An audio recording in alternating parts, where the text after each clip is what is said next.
Assalamualaikum warahmatullahi wabarakatuh. Saya Bilkis Aditya Wijaya dari Program Studi Ilmu Perpustakaan Fakultas Adab dan Humaniora Universitas Islam Negeri Syarif Hidayatullah Jakarta. Video ini saya buat untuk melaksanakan tugas mata kuliah Perpustakaan dan Kearsipan Digital yang diampu oleh Bapak Al-Muhdil Karim, SIP MHUN. Pada kesempatan kali ini, saya akan menjelaskan tentang Al-Khawarizmi.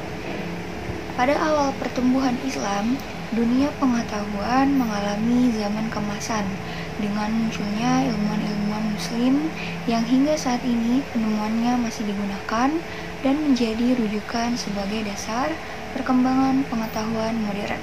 Di antara tokoh ilmuwan muslim itu adalah Muhammad bin Musa Al-Khawarizmi atau lebih dikenal dengan Al-Khawarizmi, seorang ilmuwan besar pada masa dinasti Abbasiyah yang lahir sekitar tahun 780 Masehi di kota Khawarizm atau sekarang adalah kota Khiva di Uzbekistan dan wafat di Baghdad sekitar tahun 850 Masehi. Beliau adalah ilmuwan yang ahli dalam bidang matematika, astronomi, astrologi, dan geografi.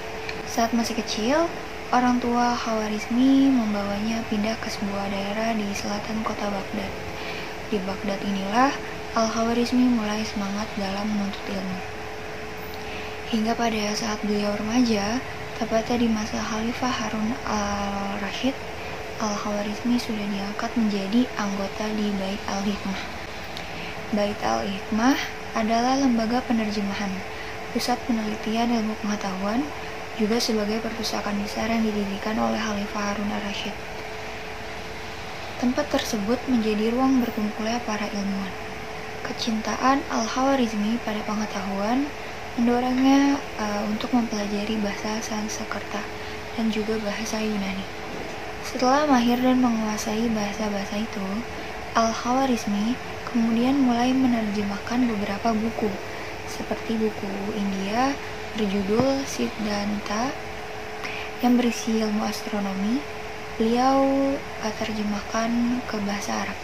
Kemudian buku berisi ilmu geografi yaitu kitab Surat Al-Ard, buku pemandangan dunia atau kenampakan bumi yang ditulis Ptolemeus, seorang ilmuwan Yunani, pun berhasil beliau terjemahkan. Karya terbesarnya adalah Al-Jabar. Bukunya yang berjudul Al-Kitab Al-Mukhtasar fi Hisab Al-Jabar wal Muqabalah menjadi fondasi penting dalam Al-Jabar di era modern. Al-Jabar juga menjadi materi yang banyak dipelajari dunia sampai saat ini. Karya beliau tidak terlepas dari pemikiran ilmuwan Yunani yang bernama Diophantus. Dari karya Diophantus tersebut, Al-Khawarizmi menemukan banyak permasalahan dan kesalahan yang cukup sulit untuk dipahami.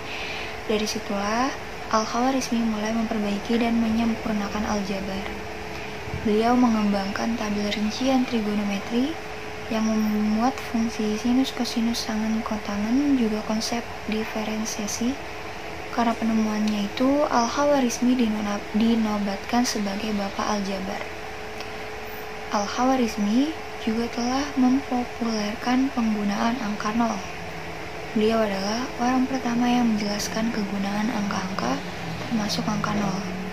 Nah, karyanya dalam bidang aritmatika ini tertuang di dalam bukunya yang berjudul Al-Jamwat Tafriq Bihisab Al-Hind.